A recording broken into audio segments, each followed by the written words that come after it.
নমস্কার, শুভ সকাল বন্ধুরা। তোমরা সকলে কেমন আছো? মিথিস মম চ্যানেলে তোমাদের স্বাগতম। সকাল সকাল ঘুম থেকে উঠে নিজের হাতে লাগানো ঝিঙে গাছ এবং কাকরোল গাছের একটু পরিচর্যা করছিলাম এবং দেখছিলাম তাতে ভালোই কড়ি এসেছে। এরপর চটপট রান্নার কাজে চলে গেলাম। অন্যান্য সব কাজ সারা হয়ে গেলে রান্নার কাজে তাড়াতাড়ি না গেলে আমার শান্তি হয় না, তাই তাড়াতাড়ি চলে এলাম রান্নাঘরে এবং চাল মেপে চাল ধুয়ে নিচ্ছি, ভাত বসিয়ে দেব। অন্যদিকে আজকে করছিলাম চিকেন কষা।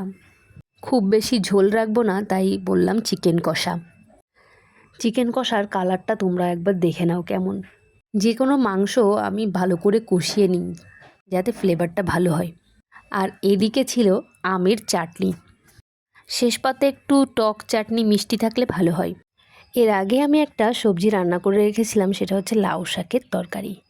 আর এদিকে আমার চিকেন রান্না হয়ে গেছে, তোমরাই দেখে নাও কালারটা কি অসাধারণ হয়েছে। এই যে সেই লাউ শাকের তরকারি, সব রকম সবজি দিয়ে রান্না করেছিলাম। এদিকে রয়েছে পেঁয়াজ, লঙ্কা, লেবু। আজকে সালাদ ছিল না, তাই পেঁয়াজ, লঙ্কা, লেবু। আর এখানে ছিল চাটনি, আর এখানে সাদা ভাত। খুব সিম্পলি আয়োজন করা হয়েছে। এখন কর্তামশাইয়ের জন্য ভাত বেড়ে নিচ্ছি।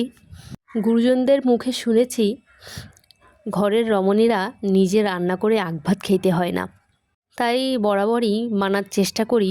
রান্নার শেষে আমি তাকেই আগে ভাত বেড়ে দিই। এজন্য তার জন্য আগেই বাটিতে করে তুলে নিচ্ছি। এখানে নিয়ে নিলাম চিকেন কষা, ওদিকে নিলাম শাক, আর এই বাটিতে নিয়ে নিচ্ছি চাটনি। সব রকম আমার দিয়ে দেওয়া হয়েছে, এখন প্লেটের পাশে সাজিয়ে দিচ্ছি। আর হ্যাঁ, খাবারের জল এবং লবণ দিতে ভুলবেন না। এরপর এই যে আমিও একসাথে নিয়ে নিয়েছি। দেরি আর করিনি, বেশিরভাগ সময় আমাদের দুজন একসাথে বসেই আমরা খাবার খাই। তো যাই হোক, বরাবরই আমি খাবার গুছিয়ে খেতে পছন্দ করি, তার জন্য আমি দেখুন সব কিছু একসাথে একটু একটু করে নিয়ে এরপর খাবো, যাতে আমার খাবারের স্বাদটা দ্বিগুণ হয়ে যায়। আপনারা কারা এভাবে আমার মতন গুছিয়ে খেতে পছন্দ করেন কমেন্ট করে জানাবেন।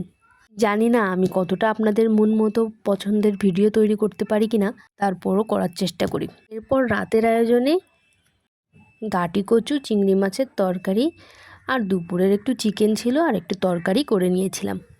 এটাও কর্তামশাইয়ের জন্য আগেই বেড়ে দিলাম। এরপর কর্তামশাই আম কেটে নিয়ে আসলো আমাদের জন্য। আমটা কেটেছিল মূলত নিজে খাবার উদ্দেশ্য, কিন্তু সে কেটে আমাকে এবং মেয়ের জন্য নিয়ে চলে এলো। মেয়ে এখন দায়িত্ব সহকারে বাবা এবং মাকে খাইয়ে দিচ্ছে। ওর বাবা বাসায় থাকলে মেয়ের সাথে প্রায়ই এমন খুনসুটিগুলো করে থাকে। ওদের এই খুনসুটিগুলো দেখতে এত ভালো লাগে। ভিডিওটি কেমন লাগলো কমেন্ট করে জানাবেন। ধন্যবাদ।